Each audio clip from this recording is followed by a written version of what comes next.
E aí, galera, tudo bem? Sobre centro de gravidade, centro de massa e centroide. Confesso para vocês que eu já cheguei a pensar que era tudo igual, tudo a mesma coisa, mas não é. Primeiro, vamos contextualizar isso dentro da engenharia, que eu acho importante a gente saber para se situar, saber onde a gente está pisando, né? E das engenharias, eu vou citar aqui a engenharia civil, a mecânica e a aeroespacial. Nesse organograma que eu pus aqui no slide, a gente vê que esses tópicos eles se relacionam com resistência dos materiais, com mecânica dos sólidos, análise de estruturas. E algumas pessoas podem achar que mecânica dos sólidos e resistência dos materiais também é a mesma coisa, mas tem alguma diferença, tá? A mecânica dos sólidos é o ramo da ciência que estuda o comportamento dos sólidos sobre a ação de forças externas, ações externas. Então, pode ser uma variação de temperatura, por exemplo, né? E a resistência dos materiais, ela estuda as propriedades mecânicas dos sólidos. Tá ok? A gente também vê nesses slides que tem alguns bullets que se relacionam ao centro de massa. Aqui eu digo que ele é aplicado à distribuição de massa. O centro de gravidade é importante para o equilíbrio e para a estabilidade, e o centroide é aplicado em análise estrutural e resistência dos materiais. Então, vamos para algumas definições básicas, tá? O centro de massa, aqui chamado de CM, é o ponto onde a massa total de um corpo pode ser considerada concentrada. O centro de gravidade, ou CG, é o ponto onde a força gravitacional resultante atua. O centroide é um conceito geométrico aplicado a áreas e volumes, quando o centro de massa, o centro de gravidade e o centroide coincidem e quando não coincidem. Ao longo dessa apresentação a gente vai falar disso, mas eu já adianto aqui que para objetos homogêneos, os três pontos coincidem. Em corpos não homogêneos ou sob campos gravitacionais variáveis, o CG pode não coincidir com o CM. Aqui no planeta Terra, normalmente coincide. Agora, se tiver alguém aí que está assistindo esse vídeo e está no mundo da Lua, fala aqui para mim, comenta aqui. Quero saber onde é que esse vídeo chegou. O centro de gravidade ele é muito importante para equilíbrio e estabilidade. E a gente vai ver agora alguns exemplos disso. Na indústria automobilística, a gente pode citar o comportamento dos veículos em curvas ou rampas. Um carro que tem um CG mais alto, como por exemplo uma SUV são esses carros aqui, olha. Ele costuma ser mais instável em curvas fechadas, porque tem a maior tendência a tombar do que um carro esportivo que tem um centro de gravidade mais baixo. Essa equação que está mostrada aqui, que é essa bem aqui embaixo, ela resulta na taxa de capotamento, né? Então, quanto maior, melhor. Nesse exemplo aqui, chegou-se num coeficiente de 1,5 para o automóvel e de 1 para o utilitário. Um estudo de uma instituição norte-americana, NHTSA, que é dedicado ao estudo de segurança veicular e de tráfego, afirma que para cada automóvel que capota, 3 utilitários, ou seja, 3 SUVs sofrem o mesmo tipo de acidente. Então, é claro que essa é uma grande preocupação, porque nenhuma empresa quer ter seu nome associado a esse tipo de coisa. Um outro exemplo é a Torre Inclinada de Pisa. Para evitar a queda, engenheiros realizaram diversas intervenções ao longo de todos esses anos, removendo o solo do lado oposto à inclinação e adicionando contrapesos para garantir que o centro de gravidade permanecesse num ponto de equilíbrio.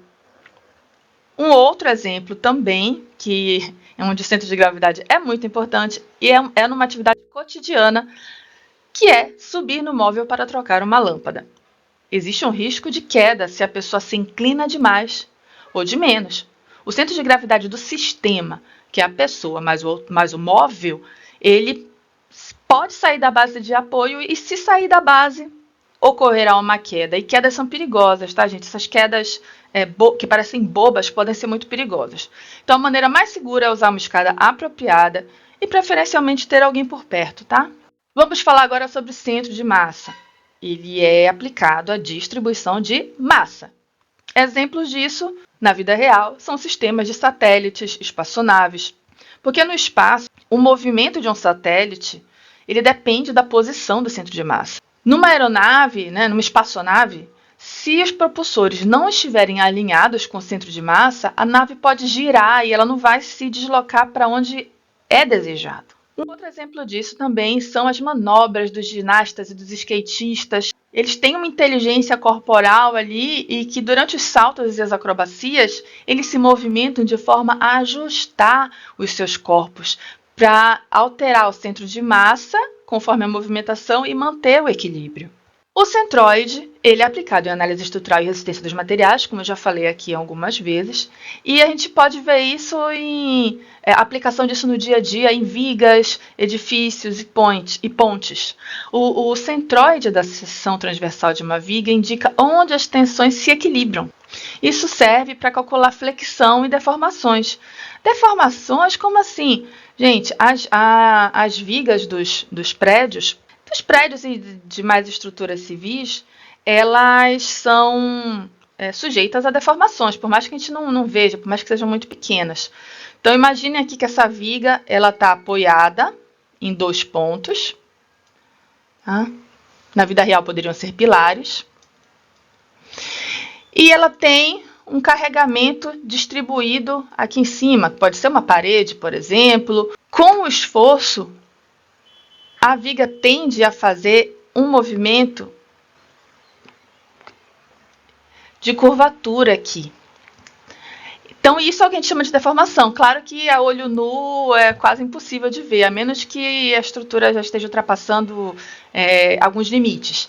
Mas esse tipo de deformação aqui a gente chama de flexão, tá? Só para deixar bem claro. E existem outros exemplos também, como, por exemplo, distribuição de peso em barragens. No projeto de uma barragem, o centroide da seção transversal ele vai ajudar a calcular a distribuição e a pressão da água que está atuando na estrutura.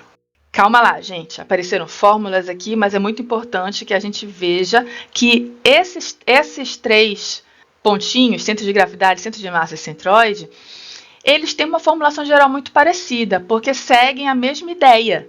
É uma integral ponderada pela propriedade relevante, que pode ser a massa, ou o peso, ou a geometria. Então, o diferencial Q, esse diferencial Q que está aqui nas equações, é um elemento diferencial que está associado à grandeza do problema. Mas como assim elemento diferencial? É uma quantia assim muito pequenininha, infinitesimal, tá, gente? Se eu estiver falando de centro de massa, esse Q vai ser massa. Se eu estiver falando de centro de gravidade, esse Q vai ser peso. E se eu estiver me referindo a centroide, esse Q vai ser a área ou um volume. O centro de gravidade ele depende do campo gravitacional. Ele é a posição média ponderada pelo peso diferencial. Ok? Como o diferencial de peso ele vai ser igual a gravidade vezes o diferencial de massa, se o campo gravitacional for uniforme, ou seja, se for constante, o centro de gravidade vai coincidir com o centro de massa. O centro de massa ele é a posição média ponderada pela distribuição de massa. Se a densidade do material for constante, ou seja, se o ρ for homogêneo, podemos expressar a massa diferencial como ρ dV. Então, as equações vão ficar dessa forma. E se o material for homogêneo, ou seja, se ρ for constante, o cálculo se reduz ao centroide, que é a posição média geométrica e não depende da massa. No caso 2D, tá, vai ser um diferencial de área. No caso 3D, o diferencial de volume.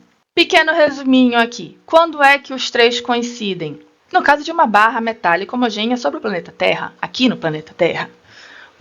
Um exemplo de quando o CG não coincide com o CM. Quando existe um corpo muito extenso no espaço. Porque o campo gravitacional vai variar nesse corpo. E quando o CM não coincide com o centroide, quando? Se eu tiver uma placa feita de 2 materiais, por exemplo, aqui eu até estou ilustrando isso com uma tábua de cozinha, né? Aqui a gente tem uma tábua que é feita de madeira e de pedra. Então, o centroide que costuma ficar no centro dos círculos, né? Provavelmente aqui vai estar deslocado.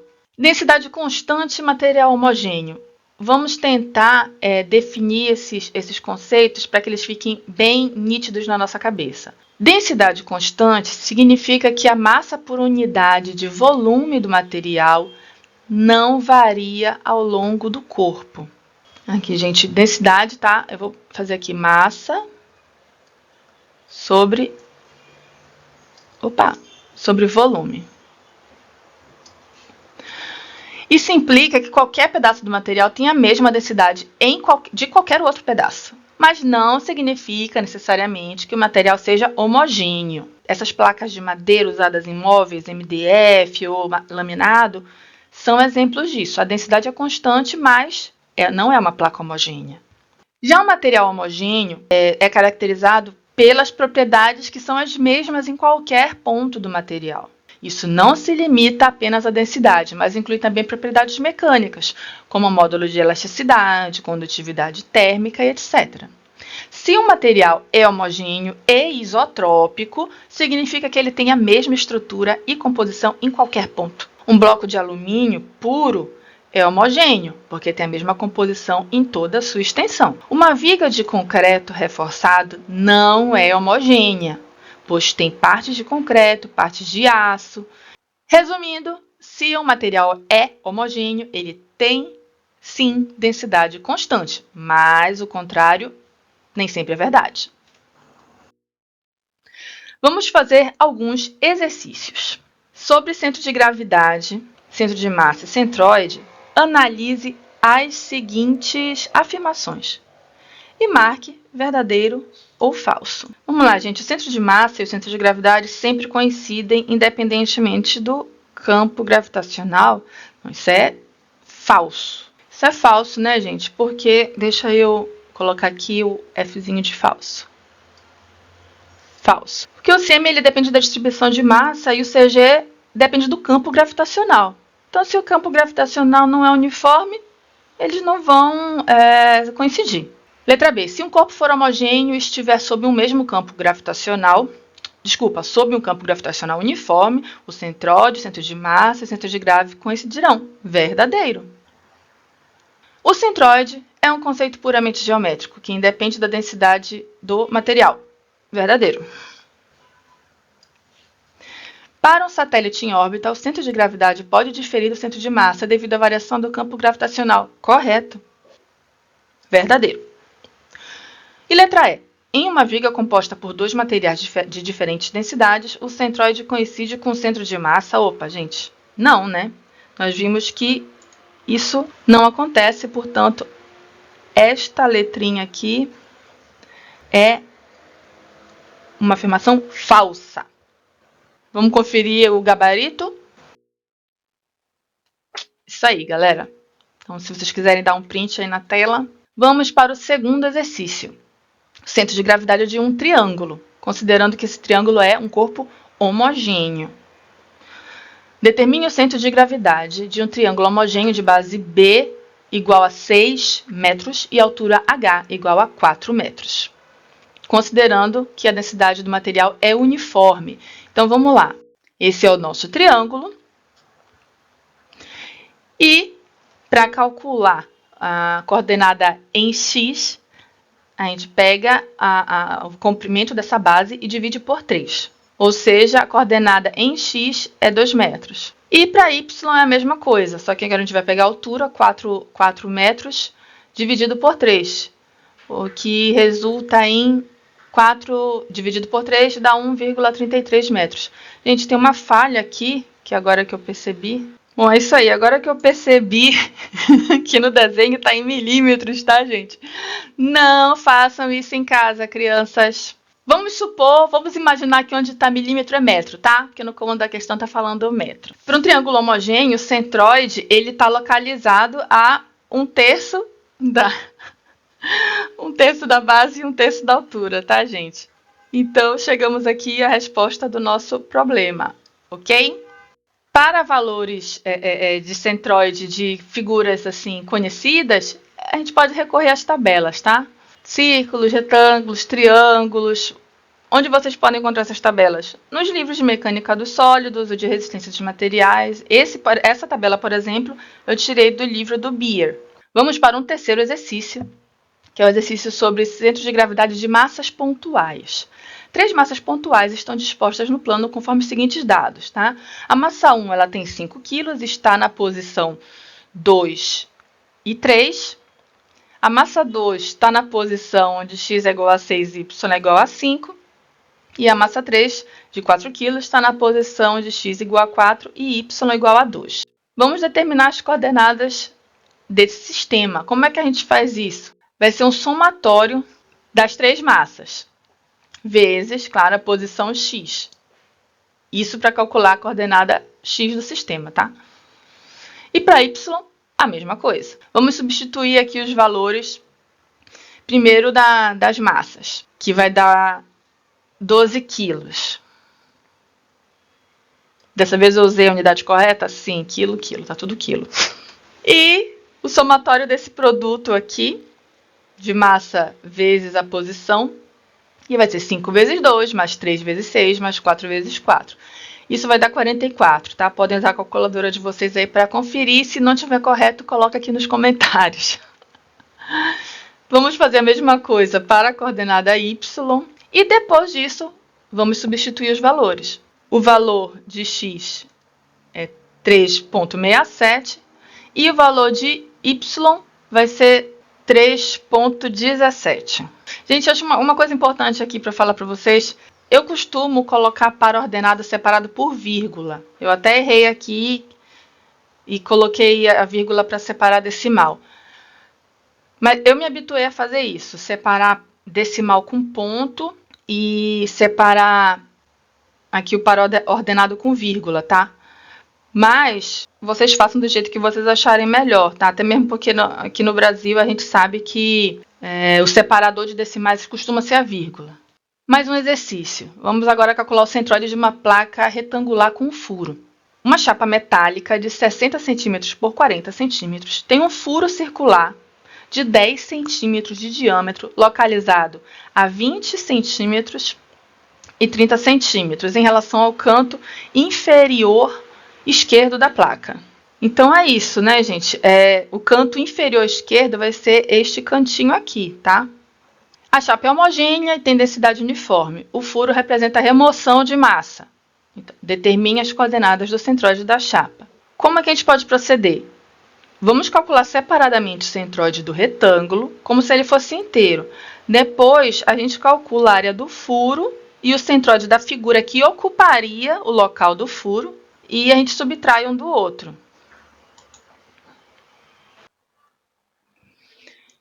E aqui a área do retângulo, que a gente já tem, as dimensões já foram dadas no comando da questão, tá? E também vamos calcular a área do círculo, como eu falei. Substituindo os valores aqui, tá, gente? Encontramos esse par ordenado aqui que representa o centroide da chapa metálica, como se ela não tivesse o furo, tá? Agora, e o furo? Vamos lá. Qual é a área do furo, gente? Vai ser πr ao quadrado. E aqui está dizendo que o furo ele tem 10 centímetros de diâmetro. Então, o raio é igual a 5. πr ao quadrado vai dar 72,54 centímetros quadrados. Então, este aqui é o centroide do círculo. O que a gente faz agora? Vamos subtrair um do outro. Vai ser a área do retângulo vezes a coordenada x do retângulo menos a área 2, que é a área do círculo, vezes o x do círculo. Isso tudo dividido pela área do retângulo menos a área do círculo. Substituindo os valores, a gente encontra o valor da coordenada x do sistema. E a gente faz o mesmo procedimento para a coordenada y. Agora ficou tranquilo. O centroide está posicionado aqui, conforme nós calculamos, e na figura ele fica mais ou menos aqui. Eu não sei se dá para enxergar, mas eu fiz uma espécie de sombrazinha, mostrando esse ponto mais claro, que seria o ponto do retângulo se ele não tivesse o furo. Mas vejam que o furo faz o centro de gravidade se deslocar. Então vamos lá para mais um exercício. E aqui a gente precisa determinar a posição do centroide, a posição em Y. E na letra B a gente precisa responder se a viga fosse composta por dois materiais diferentes, o centroide ainda coincidiria com o centro de massa? Bom, a gente já sabe que não, né? Pelo que a gente já viu ao longo desse vídeo, mas vamos resolver aqui a letra A. O que pode ser feito aqui para facilitar a resolução e a visualização do problema? Dividir essa viga em dois retângulos diferentes. Primeiro a gente vai calcular os dados necessários de área e de posição Y para esse retângulo, que é a mesa da viga, e depois a gente faz isso para a alma da viga. Esse retângulo aqui é o retângulo que eu estou chamando de retângulo 1, ok? E esse aqui vai ser o retângulo 2. Então, eu vou calcular a área do retângulo 1, e para isso, a área do retângulo é o quê? Base vezes altura. Então, eu tenho para esse retângulo uma área de 600 centímetros quadrados. A mesma coisa vai ser feita para o retângulo 2 daqui a pouco, tá? Mas primeiro vamos falar da posição do centroide deste retângulo 1. E se a altura total dele é 10, isso significa que o centroide ele está aqui, olha, a 5 centímetros. Agora vamos fazer a mesma coisa para o outro retângulo, que é um retângulo que tem uma área de 800 centímetros quadrados. E a coordenada y do centroide vai estar localizada no centro dele, né? Qual vai ser a metade aqui de 40? 20. 20 centímetros. Depois disso, o que é necessário fazer? Somar. Então, vou fazer essa soma aqui, substituir os valores, e a coordenada y é aproximadamente 30,71 centímetros. E como a gente já tinha falado anteriormente, o centroide não coincidiria com o centro de massa, porque se as densidades forem diferentes, o centro de massa ele será deslocado para a região com maior densidade. O centroide, por outro lado, depende apenas da geometria da viga. Muito obrigada por assistirem até aqui. Se vocês tiverem sugestões, ressalvas, correções, fiquem à vontade para colocar aqui nos comentários, tá? Isso é uma democracia e a opinião de vocês importa muito para mim. Muito obrigada!